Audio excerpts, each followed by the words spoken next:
Again, ye have heard that it was said by them of old time. You notice he's going back to the law that was given.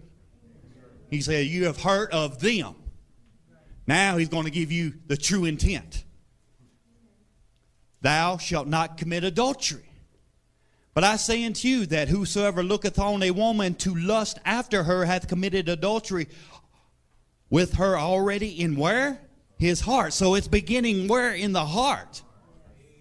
It says, and if thy right eye offend thee, pluck it out and cast it from thee. For it is profitable for thee that one of thy members should perish, and not that thy whole body should be cast into hell. And if thy right hand offend thee, cut it off and cast it from thee. For it is profitable for thee that one of thy members should perish, and that not thy whole body should be cast into hell.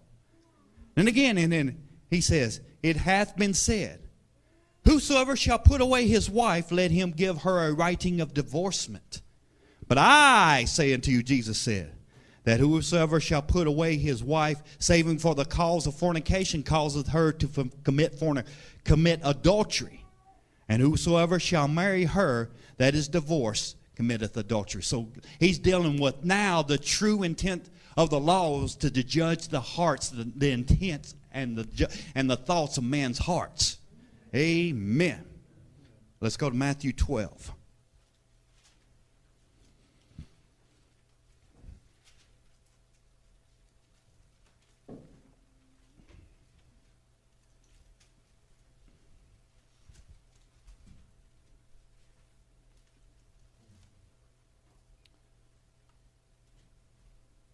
It says, at that time Jesus went on what? The Sabbath day through the corn. And his disciples were hungry and began to pluck the ears of corn and to eat. But when the Pharisees saw it, they said unto him, hey, behold, thy disciples do that which is not lawful. They're bringing an accusation to him, They're watching, continually watching him on the Sabbath day. But when the Pharisees saw it, they said unto him, behold, thy disciples do that which is not lawful to do upon the Sabbath day. But he said unto them, have you not read what David did when he was hungry?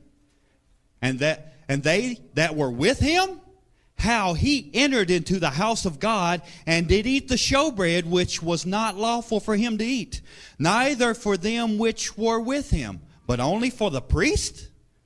Or have you not read in the law? Notice that. He's bringing them back to the law that they think they supposedly know. Or have you not read in the law how that on the Sabbath days the priests in the temple profane the Sabbath and are blameless? What do you mean? They're doing a work in the Sabbath that nobody else could do? Well, I wonder what kind of work they were doing. That they profane the Sabbath, but they still are blameless.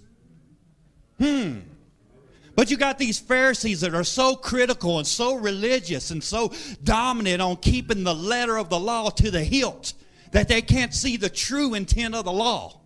And Christ is trying to bring it to them, the true intent of the law.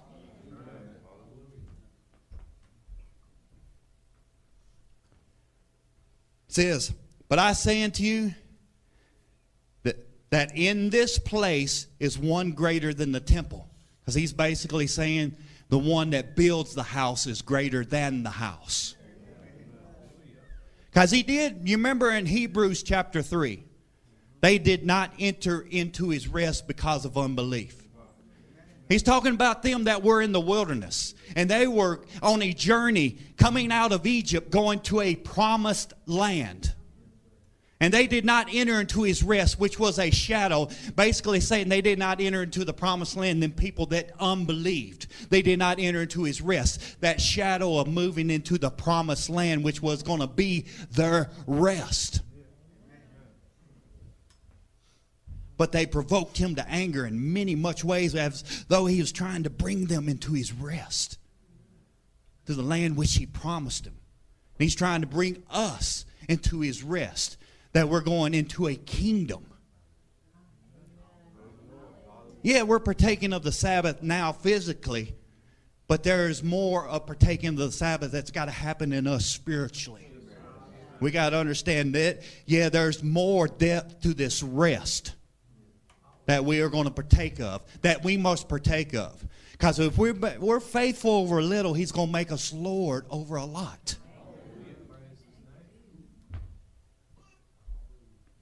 It says, but I say unto you that in this place is one greater than the temple.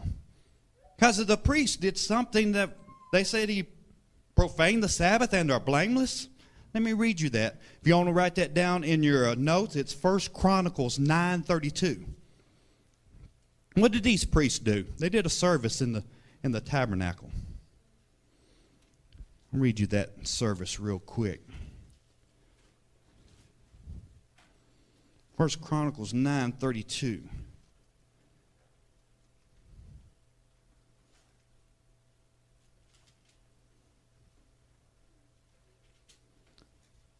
And it says, and other of their brethren of the sons of the Kohathites were over the showbread to prepare it every Sabbath. So they were baking and making showbread on the Sabbath, whereas with anybody else could not do it.